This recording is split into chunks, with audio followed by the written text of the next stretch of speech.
Good afternoon, everybody. Thank you for joining us this afternoon and coming out. I'm Alex Murphy with the Iowa Department of Public Safety. We're going to make a few statements from DPS, and then it's going to go to the Iowa Lottery to make a few statements, and then we'll be open for some question and answers after that. I'll introduce those behind me. To this side, Dave Jobes, his Assistant Director with the Iowa DCI. Terry Rich, President and CEO of the Iowa Lottery, and Steve Bogle here with the Vice President of Security for the Iowa Lottery. Thanks. I'll turn it over to Dave.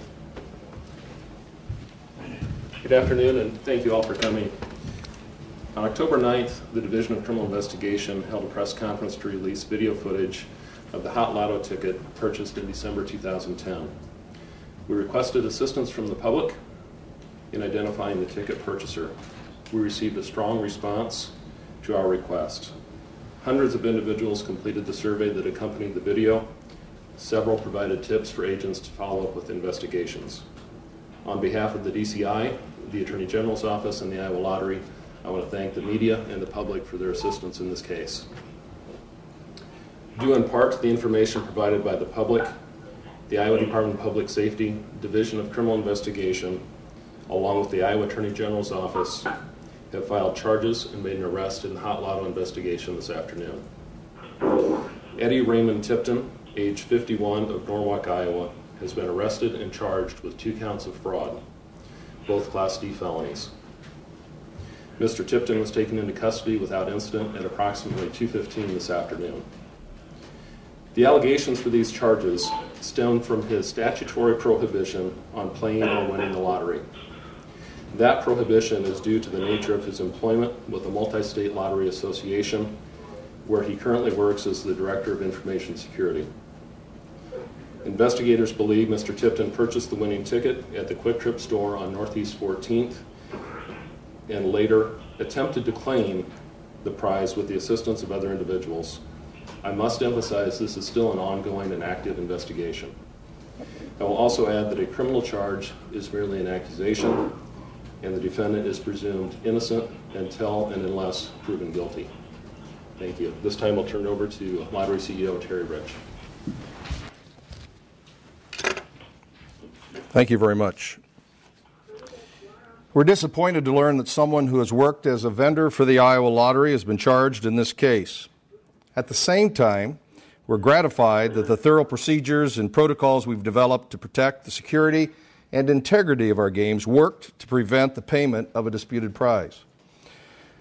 This truly is one of the strangest situations in the history of lotteries.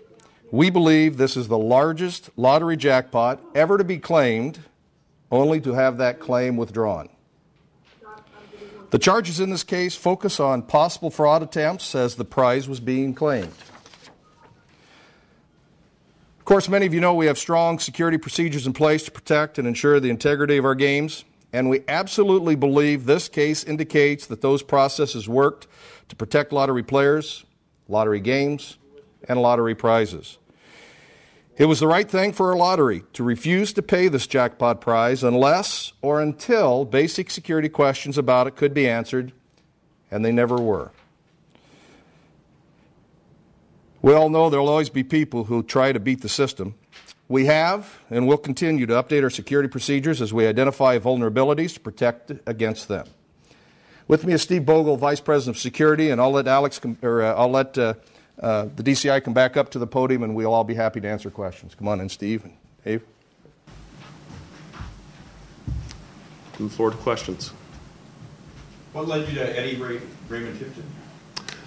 That was a number of things, one of which was a tip from the public, pointed us in his direction.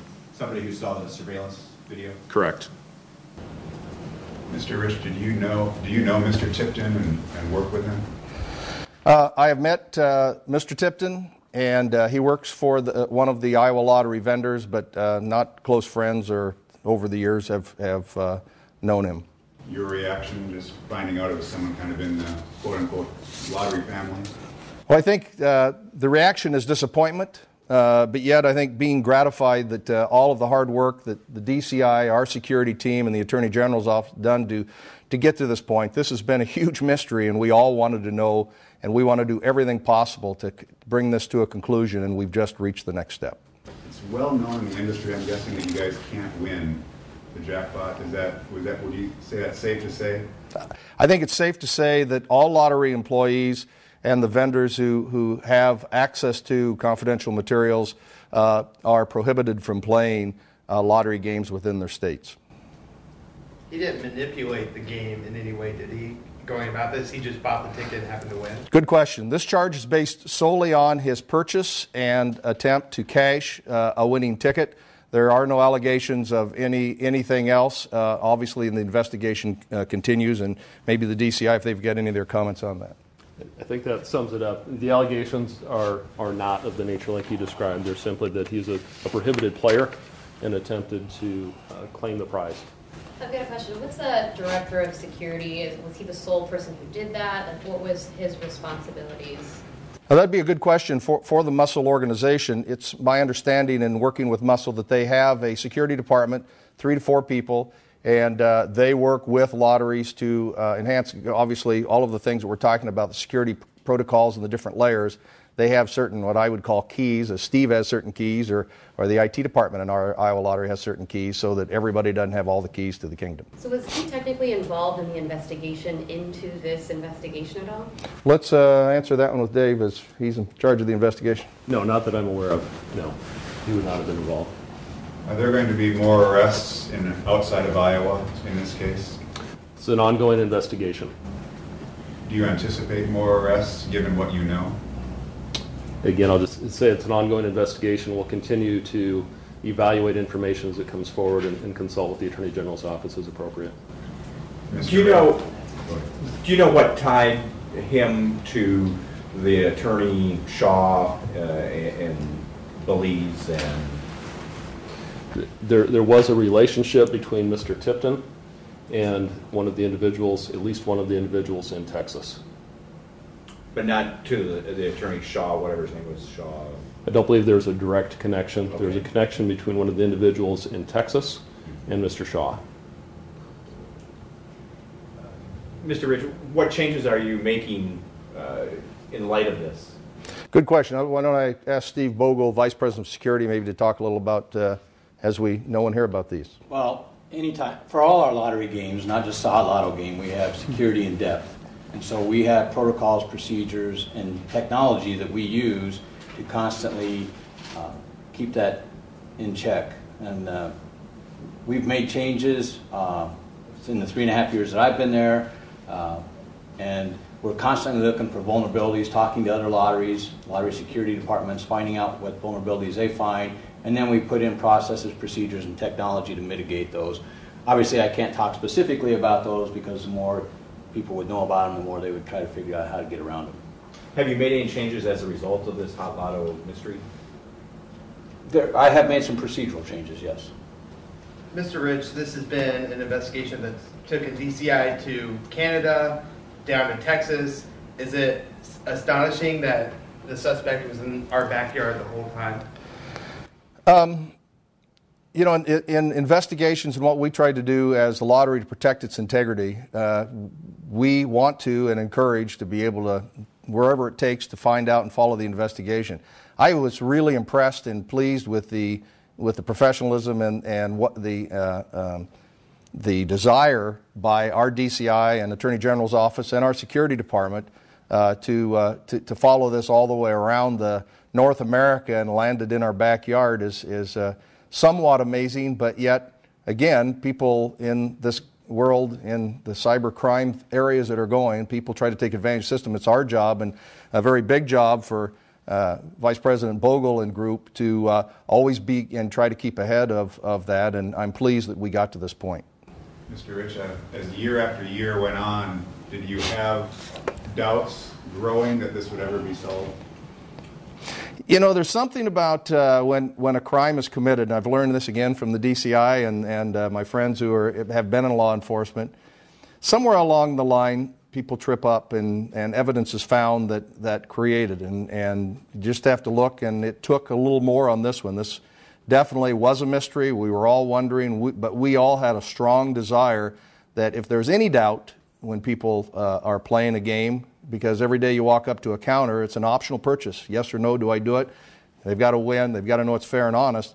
it's our desire to do anything we can to take any doubt away, and that's part of what I think this next step does. And obviously every day, tomorrow we'll start right in and talking to all lotteries and talking protocols. Steve will talk to his counterparts, and we'll all be looking for and say what if and how come and all of the things that we all do. But the things we have to do today, the importance of today, is to know what the facts are. And the facts are there's been a charge, and now allows us all to take some of it and think what if and how come and what do we do. Was there evidence that this wasn't his first lottery ticket that he bought during his career at the Iowa Lottery or the multi-state lottery? I don't have any information one way or another on that at this point. Mr. Rich, 2 or 3 years ago, you told us that you thought you could write a novel based on this, and that you really did want to get to the end, the final chapter before you retired. It's time to retire? Is that what you're saying? I hope not. No, I'm just wondering, are you still thinking about writing a novel, or is the ending not that good? We've had various inquiries about the story, what the story is. I think there's still a couple chapters left, and basically the word is that no matter if you commit a crime or you're looking to commit a crime, I know people are watching. It's a part of our society to have the checks and balances. We think we have those in place, and we're pleased to get to this point. Whether there's a book or a movie, I'm getting old enough. The last person said Wilford Brimley is the person that would play me, and I said, okay, we probably won't have any movies. So that in a very off the cuff, but obviously this is a serious matter. We take it seriously, and we are going to continue to work with the DCI, the pros of the DCI and the Attorney General's office and our folks, because that's the checks and balances that make the lottery an effective piece for the state of Iowa, because we have those 3 independent agencies that also oversee us, including the auditor, in what we do to protect the citizens of Iowa, which is my primary goal and my responsibility. And I guess as far as talking just about the DCI, can you explain just a little bit, I don't know how much you can say, as far as the next step goes in the investigation? I mean, what would you be looking into? Well, we'll continue to work closely with the Attorney General's office and of course with some assistance from the Iowa Lottery as appropriate, and we'll just continue to follow leads. We'll gather that information, build the case to the best that we can, and present it to the Attorney General's office for use down the road. Were there any statute of limitation considerations in this case? Yes, I think we're all aware that we're close to the statute of limitations in this particular case. The ticket was initially attempted to be redeemed in December 2011, but due to the nature of the case, there were some provisions that allow for an extension of that statute of limitations, and we're comfortable at this point that we're within that statute of limitations. Any more questions? Alex, you might need to turn the phone up and ask if there are any questions via phone. Do we have any more questions on the phone? You may have to unmute your line to ask the questions and then remute it. No? Any questions here? Do you know, is Tipton still in custody, or is he? We don't know at this point. And Class D felony is punishable by? Up to 5 years imprisonment. Thank you.